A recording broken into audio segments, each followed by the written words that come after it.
Welcome back everybody to another devlog. I know it's been a really long time since I made the last video, probably like 4 weeks or almost a month.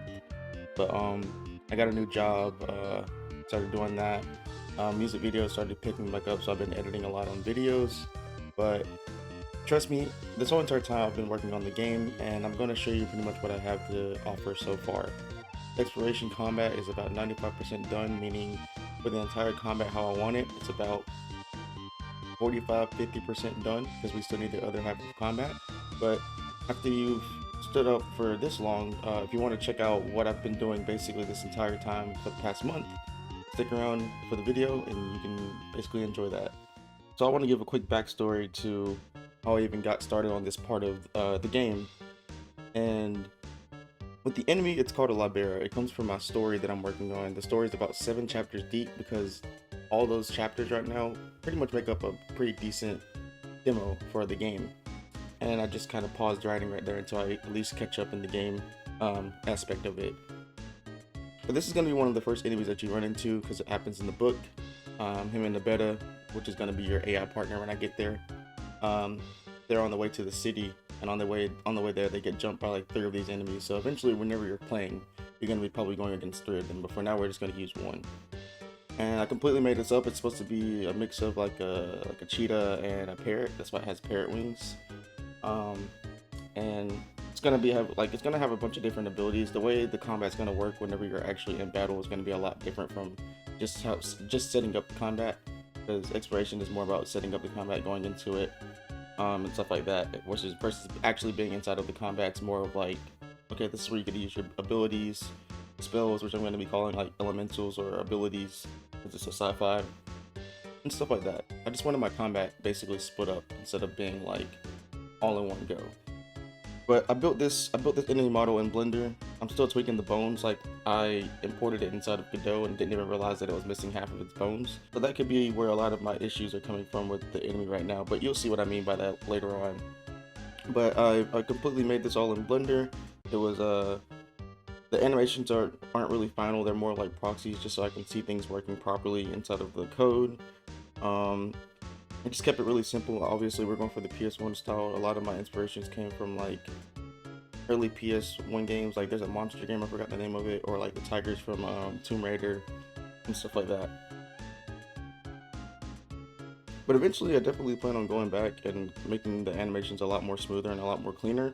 But like I said, for now, especially with my the way I work with the game and stuff like that, I like to have like early placeholders and stuff like that instead of spending a lot of time trying to make things perfect and stuff like that. I'd rather have the code working than make it look like it's working, you know what I mean? I also made the textures myself. It wasn't really too hard, just simple Photoshop stuff, like searching up images and stuff like that, and then like, you know, tweaking the colors, making them more harsh, using the nearest point and stuff like that. You know what I mean? The nearest pixel, and making them really sharp and stuff like that. Essentially the same things what I was doing for like, you know, my tree models and stuff like that, but you know, eventually finally got to use it on an actual character in the game. And when I first started on this, when I got inside of Godot with it, it was pretty rough. My animations were not playing at all. It took me a little bit to actually even get them to start playing. I wasn't even tracking Rowan, so I had to end up making part of my code do that. Have an easier time with that. And it was walking straight through my invisible walls, which I actually had to reset up because they kind of moved somehow. So there's a lot of issues going on with the enemy in the very beginning. But I just ended up resetting my walls so that way they're all lined up again. I adjusted the collision settings with the enemy and the walls, and I basically had to rebuild everything from scratch, like I was saying. So it wasn't hard, but it was definitely a little bit annoying having to do a little bit of backtracking.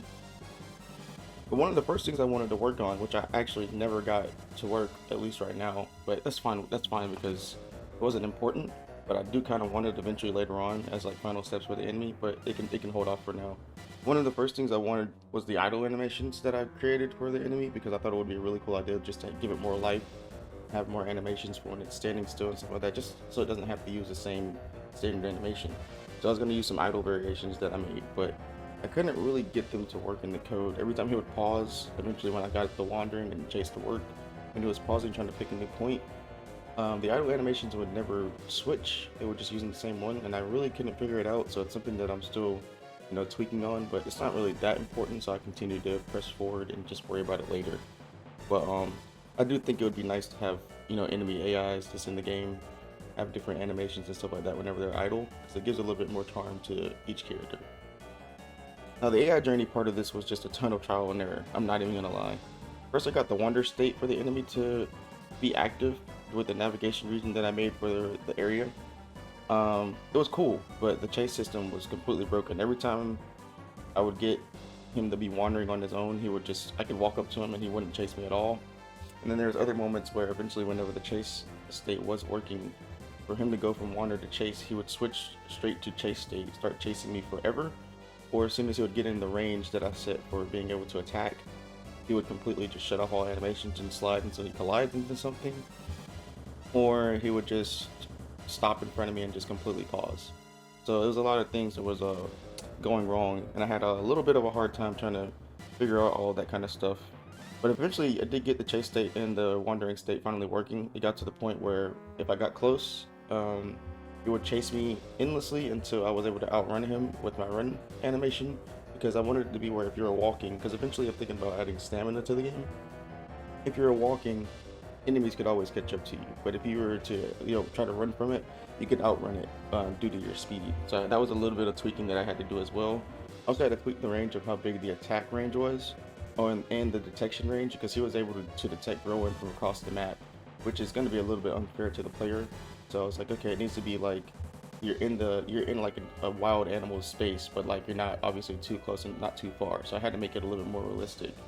And same thing for the attack. I wanted it to be very close. I didn't want it to be like a thing where the hitbox was doing all the work and he wasn't never actually touching you. So there's a lot of tweaking, but eventually I did get there. I also messed with its speed a little bit, so that way, even with Rowan running and stuff like that, he wouldn't just always be on Rowan's tail. I had to make him where he was slightly slower, so that way you could outrun him and stuff like that. So, like I said, that was a little bit more tweaking, but really, as far as all this goes, it was just a lot of trial and error. Like I said in the very beginning, like it was me going into the code, looking at how it was playing out, and like, okay, let me change this number to this number from like 6 animation speed to like maybe like a 4 or 5, 4.5. You know what I mean? Like that kind of stuff. So, like I said, it wasn't that big of a deal, and it was actually it's still fun to me. Just to put it like this, it was still pretty fun to me just to go through all that trial and error and just see the different ways that things would play out and stuff like that, trying to get it the best way it can be for the player. But the navigation region and the navigation agent, they helped out a lot, especially with the enemy moving around with the wander state and chase state, because I didn't want to have him where he was just running in the walls and stuff like that. I wanted it to be a lot more nicer. So the fact that he's able to dodge all the items and objects on the map is really cool. Also have an updater where it's like a stuck helper in the code, where if he gets stuck, he'll automatically just pick a new navigation point to travel to, and that makes it really nice because he's able to be a little bit smarter on his own as an AI. So for at least how it's running right now, in my opinion, the wander state, the chase state, and him being able to be unstuck and stuff like that when he gets stuck, picking new points to travel, is absolutely amazing. I'm very glad and very proud that I got to this point, at least with the enemy. So yeah, like I said, it was a bunch of trial and error. I'm repeating that over and over again, but as you can see, I'm like I said, I'm 95% done with exploration combat. So I'm not even 100% done yet, but I'm almost there. But I just want to keep telling you guys that like it's a lot of trial and error. So it's taking me a little bit longer than like my other devlogs, but it's gonna be worth it, because I mean it's a lot of hard work going into it, and I'm really trying. So I appreciate you guys waiting anyways. Just to do a little bit of a rerun on the enemy, he's able to do a wander state where he can wander around the map and dodge all the objects and obstacles on the map and pick his paths and walk like a regular enemy would, or a regular animal would in the world. The chase state, he's able to chase you, get his attacks in whenever he's in close range, and if you outrun him, he's able to go back to his wander state completely fine. And if you get back in his range, he continues to chase you. So all that's working perfectly fine. I have his attack animation synced up pretty well with the attack distance and the spacing between them and stuff like that. Pretty much all those states are 100% working to my knowledge.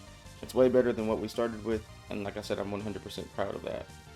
The only thing that's not there yet, which is why it's 95% done, is my damage tracking system. I've got hitboxes and hurtboxes colliding and everything looks like it's connected, but the debug prints for saying that the hitboxes touch the hurtbox and stuff like that aren't showing up, which leads me to believe that there's something not being applied in the code and stuff like that. But once that's fixed, I would 100% say that exploration combat, as far as transitioning into the actual combat part of the game, is 100% done, which means it would be 50% of actual combat completing. The next steps after that would basically, like I said, be transferring over to the game controller script, where I would handle how many enemies are popping up inside of the combat, if there's going to be any alternate enemies with him to pop up, where everybody's starting positions are going to be, this, that, and the third. And it's also going to be where I make it where Rowan can't unequip. He's always going to be equipped in combat, and so are his enemy, well, not enemy AIs, but he's always going to be equipped instead of unequipped inside of combat, including his AI party members whenever they come into the game, so that way when you're inside of actual combat you can't unequip, you're just always going to be ready for fighting. And it'll be like where more of his abilities will activate, like I was saying earlier. He'll have instead of having a single hit like he will in exploration, because that's mainly for opening crates, doing puzzles and stuff like that. Same thing with range characters whenever they eventually come, because I plan on having a lot of different, it's going to be basically range and physical characters, and people are either going to be able to have a single physical attack, dual wield physical attacks, dual wield a ranged and physical attack, dual wield 2 range attacks, or just be ranged, you know what I mean? That kind of stuff. And that also ties into something else that I almost forgot to mention, but I went to game test at a friend's house about the game, just letting them play it and stuff like that, see what they figure out and stuff. And one of them figured out that Rowan had the ability to fly whenever he would jump and do his block button, and also he would float whenever he did an attack in the air. And I was thinking about, after I told you guys about all the different types they're going to be for as far as weapons, I was thinking about making Rowan have the ability to use that float that was happening to make it aerial attacks, but it would take away the abilities of range characters. There'd be no point of them if there was physical attackers that can fly in the air. So I completely decided to just take out the fact that Rowan floated whenever he attacked in the air, and just made it where he can only attack on the ground, at least in exploration mode. And as far as the other one, the block, he now can only block also on the ground, because he was infinitely flying. Like if you hold block whenever you jump, he would just constantly fly in the air. I'll put a clip of it just so you guys can see what I'm talking about. But those are just minor fixes as well. We were really laughing whenever we all discovered that. We're just like, what, you know what I mean? It was crazy. But yeah, after I get everything working with the game controller, how I described it, how I want combat to go and all that type of stuff, where everybody sits up at and everything, getting to the part where we're getting all of the combat stuff working. And I don't know if I'll finish saying this, but yeah, that's where your basic attack would happen. Instead of your single hit in the exploration world, you would have like basic combos. You can have your abilities. You would be able to do magic if your character knew magic, which I'm going to be calling elemental because it's a sci-fi game. And it's mainly gonna be like people who have the abilities like that are like a species. They're a species that come from like a fire planet or something like that. So that's where all that kind of stuff is gonna be happening. Enemies are gonna have more of their moves. Like I know he has wings, but you haven't seen the enemy jump. He's gonna have a glide whenever you're actually in combat. Stuff like that. Combat's where things actually open up a lot more. That means I gotta add more animations to Rowan and the enemies eventually for their moves and stuff like that. But we're gonna get there eventually. But speaking of RPGs, I just wanted to kind of give a little bit of like examples of where I get kind of my inspiration for how my enemies should be working in the game, especially for like the exploration aspect of it. I played a lot of Dragon Quest IX, Sentinels of the Starry Skies growing up. I actually got my DSi stole with that game in there back in middle school. Funny story, but I used to play that a lot, and I used to love seeing the enemies in the overworld just be able to like, the exclamation point would pop up, and then they would just run after you. And if they missed, they'll just stand there for a little bit, and then like if you're still in range, they're gonna chase you again. But that was kind of my inspiration for how one of my enemies to work, just kind of on my own spin that I did. But to end this, yeah, that's about where I'm at right now. The system's super close to being finished, like I was saying, and I just need to get those damage prints confirmed to be hitting. Because right now, even though there's no errors or anything on the script, I technically don't know if it's actually dealing the correct damage or if the hitboxes are actually working for the game controller to pick up on, oh, this was hit, enemy combat needs to start, and stuff like that. I also have the ability, I want to mention this too, there's 3 things that happens inside of the exploration combat to how you get to the combat. I didn't explain this, but I will explain it really quickly. I'm going off of a system that's first strike, which isn't unnatural for RPGs and stuff like that, but the way it works is kind of, I mean, other games did it too. But you have first strike. If the enemy or Rowan land first strike on each other, they do a little bit of extra damage besides their base damage when the game starts, but it only happens between Rowan and the enemy that's actually initiating the combat. His clones, if he makes any whenever the game starts, and the alternative enemies don't take any first strike damage. It's just between Rowan and the initiating enemy of the combat, just to keep it a little bit more realistic and fair, and also keep it challenging, because if you're going in and everybody's taking damage, it kind of makes it a little bit easy. So I wanted to have a little bit of a challenge, while the other enemies that pop up inside of the combat will still have full, HP. If they touch each other without doing any combat damage, they just collide with or whatever with their hurt boxes, the game will transition to combat with no damage being done, and that's essentially how the thing will work. And last but not least, if the enemy hits Rowan while he's blocking in exploration, he will take no base damage, but he'll still take the additional first strike damage, just to give him a little bit of a reduction for blocking on time. And that's essentially how the combat for exploration will work. Just so you guys know, I don't know if I described that or not, but just in case I didn't, there you go. But after saying that, that's about it. I have to continue working on this so I can get the exploration part of combat 100% done instead of 95% done. I just didn't want you guys waiting this long for another video, and I'm already like really close to being done, so I just thought I would show off all the bugs and stuff that was happening, because that makes it more realistic. It's not always about showing everything that's 100% done or complete. You got to show off like where you're at pretty much. So I'm gonna try to keep that in mind with further devlogs. If I'm not where I'm at, where I want to be in the game, that's fine. I'll just continue to show you guys where my progress is, as long as I have time. Like I said, I've been working a lot more recently and stuff like that, and just more active, especially like I said with music videos. Even though if you watch that video back on my channel, music videos aren't what I consider my passion. They just help out with extra money and stuff like that. But they are pretty fun to do. Like they did give me a lot of opportunities over the last couple of years too. So I do plan on continuing to work on the game, so just stick with me and give me time. And if you enjoyed this video, make sure you drop a like and maybe consider subscribing. And yeah, give me some more feedback inside of the comments. Tell me what you guys think. What you guys think would be good for exploration. If there's anything that I'm missing, if there's anything that I should add or consider adding, let me know down in the comments. And yeah, like I said, I appreciate you guys so much for sticking with me this far already. And I will see you guys in the next devlog. Have a good one.